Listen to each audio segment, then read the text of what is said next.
My name is Saif al-Mansouri. On July 14th, 2024, I was 19 years old, living in the humid, concrete labyrinth of Houston, Texas. To everyone else, it was just another Sunday of oppressive heat and the smell of asphalt. But for me, it was the day the air finally ran out. I remember standing in our kitchen, the linoleum cold under my feet, trying to swallow a glass of water that felt like liquid lead. My mother was behind me, humming a prayer while she chopped onions for dinner, the sound of the knife hitting the wood rhythmic and safe. But inside my chest, a different rhythm was taking over. It was a flutter, like a trapped bird beating its wings against my ribs. I've had asthma my whole life, but this wasn't the usual tightening. This was an erasure. I tried to call out to her, but my throat had turned into a dry desert. I reached for the counter, my fingers brushing against a bowl of fruit, knocking it over. I watched, almost in slow motion, as a single green lime rolled across the floor and came to rest against my mother's heel. That was the last thing I saw before the world tilted. The collapse isn't like the movies. There's no dramatic music. There is only the sudden, violent realization that your body has opted out of the contract. I hit the floor hard, the side of my face meeting the tile, and the last thing I heard was the sharp, jagged scream of my mother as she dropped the knife. I was experiencing what the doctors later called acute fulminant myocarditis, a sudden, catastrophic inflammation of the heart muscle. My immune system, triggered by a lingering viral infection I'd ignored, had decided to attack the very pump keeping me alive. As I lay there, I could feel my peripheral vision being swallowed by a thick, oily blackness. I wasn't scared yet. I was just profoundly tired. I felt the vibration of the floor as my father ran into the room, his heavy work boots thudding near my head. I wanted to tell him to be careful, to not step on the lime, but I was already slipping into a place where gravity didn't apply. The interior of an ambulance is a sterile, terrifying cage of neon light and frantic motion. I know this because I was watching it from about 4 feet above the gurney. I wasn't safe anymore. I was an observer looking down at a pale, sweaty teenager whose chest was being rhythmically crushed by a paramedic named Gary. I knew his name because it was embroidered on his blue jumpsuit. I saw the way his jaw was set, the beads of sweat dripping from his forehead onto my own unresponsive face. The realism of it was jarring. The smell of ozone, the metallic tang of the equipment, the screech of the tires as we swung around a corner near the Texas Medical Center. In the ER, the chaos intensified.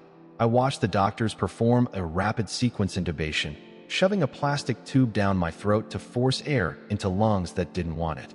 I heard the monitor, that high-pitched, relentless beep beep beep, suddenly turn into a flat, continuous drone. Asystole. My heart had stopped. The lead physician, a woman with graying hair and tired eyes, didn't panic. She just called for the paddles. "Clear," she shouted, and I watched my physical body jump, a grotesque, involuntary spasm that looked nothing like life. It's an uncomfortable thing to watch your own death. It's not poetic. It's messy. I saw a nurse drop a syringe cap and kick it under a cabinet, a small, human mistake in the middle of a tragedy. I felt a strange sense of detachment, but also a growing pressure, like the atmosphere was thickening. I wasn't in the room anymore, but I wasn't gone. I was in the in-between, a place where the hospital walls seemed to vibrate with a low, subatomic hum. I realized then that the doctors weren't fighting for my soul. They were fighting for a machine that had broken down. My soul was already standing at the door, and the door was opening into a silence so heavy it felt like it had physical weight. The transition wasn't a tunnel of light. It was a shift in frequency. One moment, I was in the sterile, fluorescent glare of Trauma Room 4, and the next, I was standing in a place that felt more real than Houston ever had. It was a vast, open expanse that looked like the desert outside of Mecca at twilight, cool, blue, and infinite. The air didn't smell like hospital chemicals. It smelled like rain on hot stone. I looked down at my hands. They were mine, but the scars from when I'd burned myself on the stove as a kid were gone. I felt a presence behind me, a heat that wasn't burning, but solid. I turned around, and he was there. He wasn't a painting or a statue. He was a man, wearing a simple, dark robe, standing in the middle of this nothingness. He didn't have to say who he was. The recognition was cellular.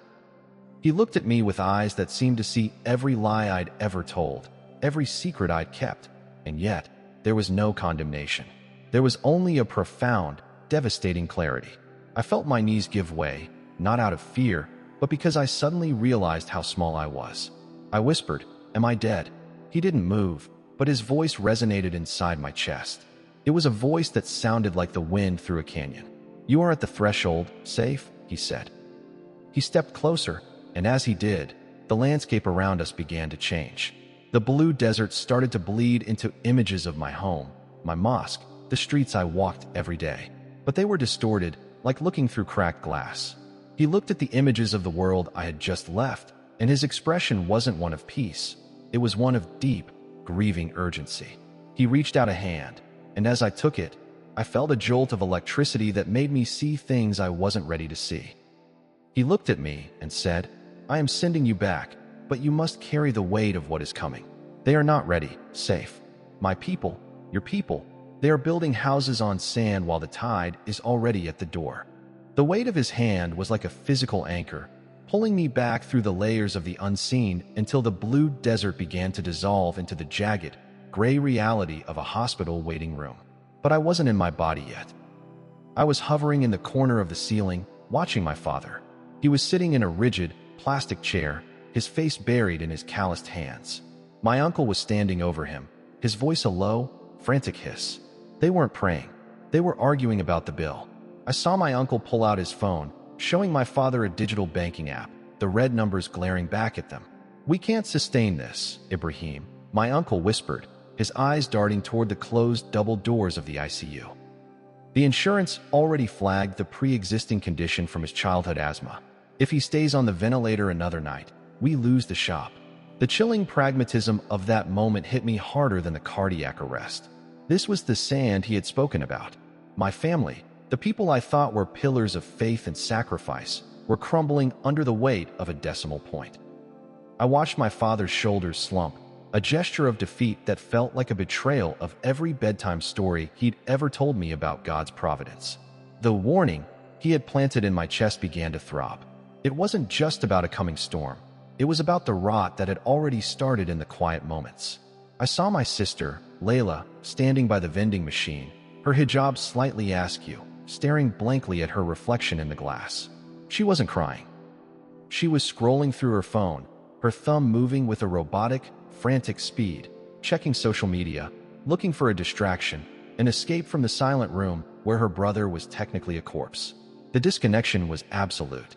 They were in the same room, but they were miles apart, trapped in their own private panics. I wanted to scream, to tell them that the money didn't matter, that the screen didn't matter, but my voice was a ghost's breath. The presence of Jesus was still with me, a heavy warmth at my back, and I felt him showing me the threads of their thoughts. It wasn't just my family. I saw the hospital staff, the nurses moving with a cold, mechanical efficiency, their hearts hardened by the sheer volume of death they saw every day. They had turned humans into charts. Everyone was preparing for a future that was already being dismantled. Suddenly, the hospital walls peeled away like old wallpaper, and I was back in that vast, blue space. But this time it wasn't empty. It was filled with a low, vibrating tension, like the air before a massive lightning strike. Jesus stood before me again, but his expression had shifted from grief to a terrifying, focused intensity. He didn't look like the gentle shepherd on a Sunday school wall. He looked like a king whose borders had been violated. He gestured to the air between us, and a vision of a mosque, my mosque, appeared. I saw the men lined up for prayer, their foreheads touching the carpet, but their hearts were glowing with a sickly, rhythmic green light. "Look at their hearts, Saif," he said, and his voice wasn't a sound. It was a command that vibrated in my marrow. They recite the names of God, but they worship the security of their bank accounts. They speak of peace, but they harbor a secret violence for those who are different. They are not ready for what is coming because they have forgotten how to bleed for one another. I saw a man I had known my whole life, a leader in our community, sitting in his office later that night, deleting emails that showed he had diverted charity funds to cover his own mortgage.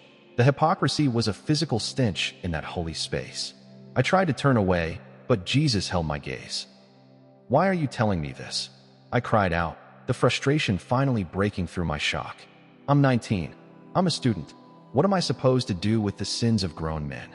He stepped closer, and the temperature in the blue space rose until I felt like I was standing in the center of the sun. Because the shift is not coming in 10 years or 5. It is starting now. In 2024, the masks begin to fall. By 2026, the world you think you know will be unrecognizable. The institutions you trust, the banks, the governments, even the structures of your faith will fracture. Only those who have found the bedrock of truth will remain standing. You see the title of your own life, Saif. We're not ready. This is not a metaphor.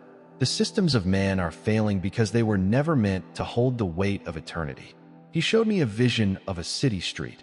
I think it was downtown Houston, where the lights were out and people were wandering with a look of profound, hollow confusion. It wasn't a war, it was an internal collapse, a mass realization that the promises they'd been sold were empty. The vision shifted again, narrowing down until it was just me and him, standing in a kitchen that looked exactly like mine, but the air was cold and the lights were flickering. This was the midpoint he had promised, the moment the warning became a blade. He pointed toward the door, and I saw myself 6 months into the future. I was healthy, back at my job at the electronics store, but I was standing in front of my manager, a man I'd looked up to. He was telling me that because of new policy shifts and social alignment, I had to sign a document. It was a pledge of loyalty to a corporate ideology that directly contradicted everything I had just seen in the blue space. If you sign, you keep your health insurance, the manager said in the vision. If you don't, you're out. And we both know you can't afford those heart meds on your own. I watched my future self take the pen. My hand was shaking. I saw the look of utter self-loathing in my own eyes as I traded my integrity for a bottle of pills. It was a direct moral compromise, a choice between survival and the truth. The Jesus standing next to me didn't stop the vision. He let me feel the oily, heavy shame of that moment. It was a personal future threat that felt more real than the cardiac arrest. This is the choice every soul will face, Jesus said, his voice a low rumble of sorrow. The world will demand your signature in exchange for your life. They will use your fear of death, your fear of poverty, and your fear of being alone to strip you of your soul. Your family will pressure you. Your friends will call you a fanatic. They will tell you that it's just a piece of paper, just a formality, but it is the mark of who you belong to. I looked at my future self, signing that paper, and I felt a physical rift open in my heart. The warning wasn't just about global shifts. It was about the moment I would be asked to deny the very light I was currently standing in. I realized then that being ready didn't mean having a bunker or a year's supply of food. It meant being willing to lose everything I thought I needed to stay alive. The tension was no longer about whether my heart would beat again. It was about whether I would have the courage to let it stop if that was what the truth required. The vision of my future compromise faded, replaced by a cold, sharp clarity. Jesus didn't pull me back into the hospital room yet. Instead, the blue expanse shifted into a panoramic view of the world I had left, but it was as if I was seeing this signal behind the noise. I saw a grocery store, the H-E-B on Gulfgate where I used to buy snacks after school. The fluorescent lights were flickering, and the shelves weren't empty, but the atmosphere was suffocating. People weren't looking at each other. Every person was glued to a device, their faces illuminated by a pale, sickly blue light that seemed to drain the color from their skin. I saw a mother pull her child away from an old man who had coughed, not out of caution, but out of a visceral, jagged hatred. The social fabric is not tearing, Saif, Jesus said, his voice sounding like the heavy roll of distant thunder. It is being pulled apart by design. Fear is the needle, and pride is the thread.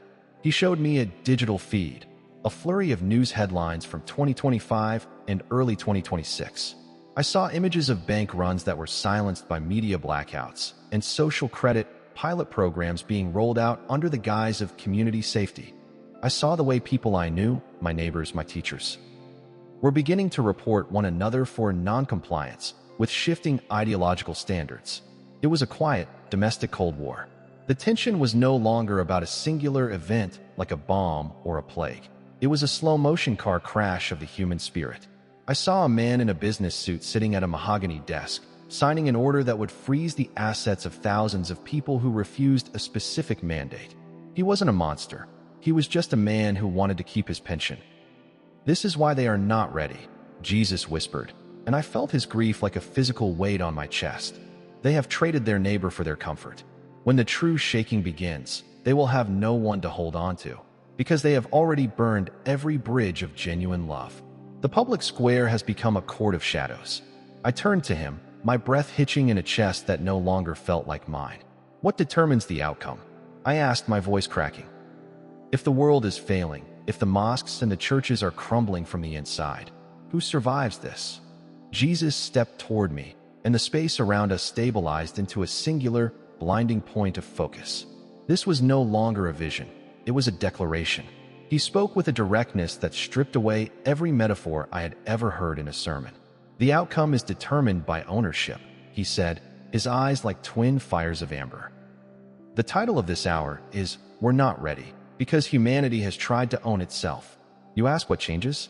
The illusion of autonomy disappears. By the end of 2026, the middle ground will be scorched earth. You will either belong to the system of man, which is a system of debt, fear, and digital shackles, or you will belong to me.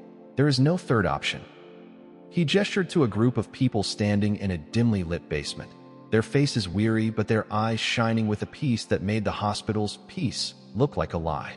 The ones who remain are those who have already died to their reputation, their bank accounts, and their need to be right in the eyes of the world, he explained. They are affected by the same storms, the same hunger, and the same restrictions. But they are not moved, because their life is not anchored in what can be deleted by a keystroke. The warning is this: the world is preparing a table for you, safe, but the food is poison. To be ready is to be hungry for the truth alone, even if it means sitting in the dark while the rest of the world feasts on lies.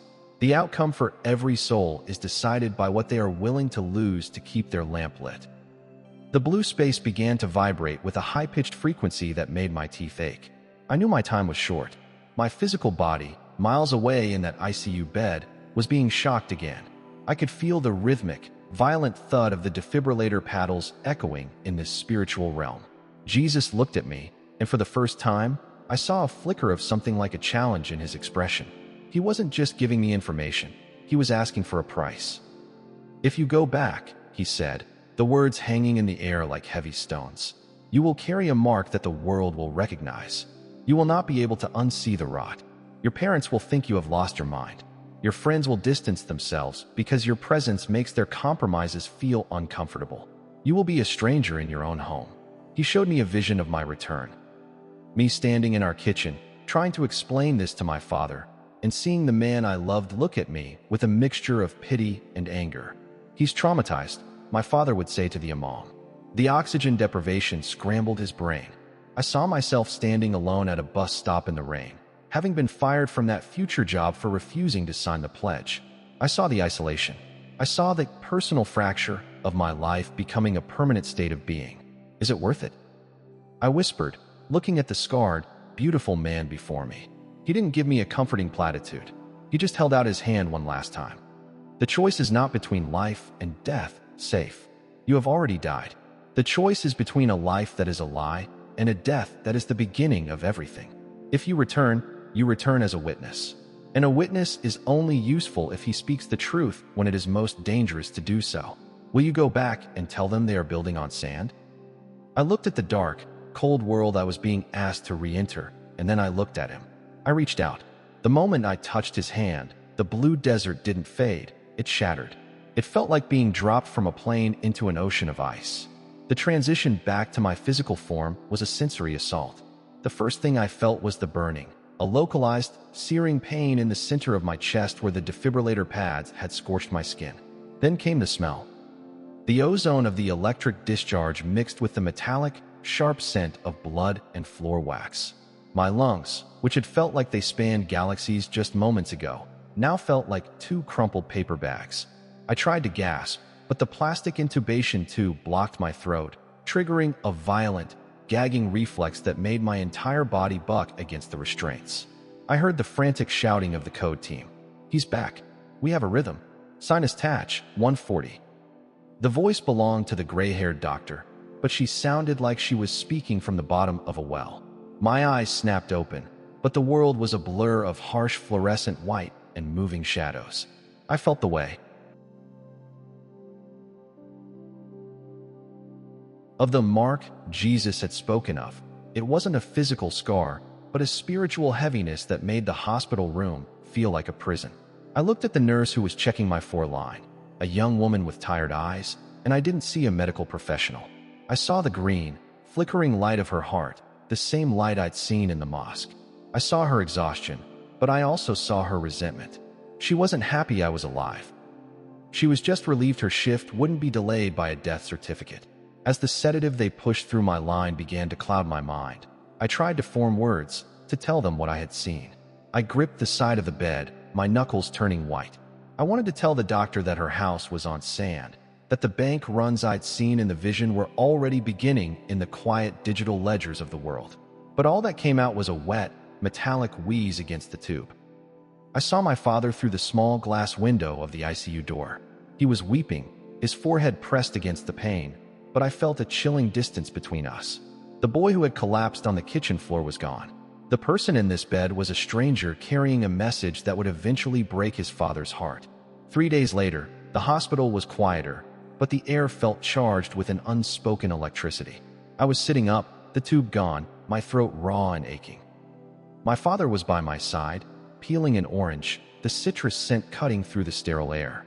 He was talking about the miracle, about how the community had raised money for my surgery, about how God had been merciful. He was smiling, trying to pull me back into the normal world, but I couldn't look him in the eye.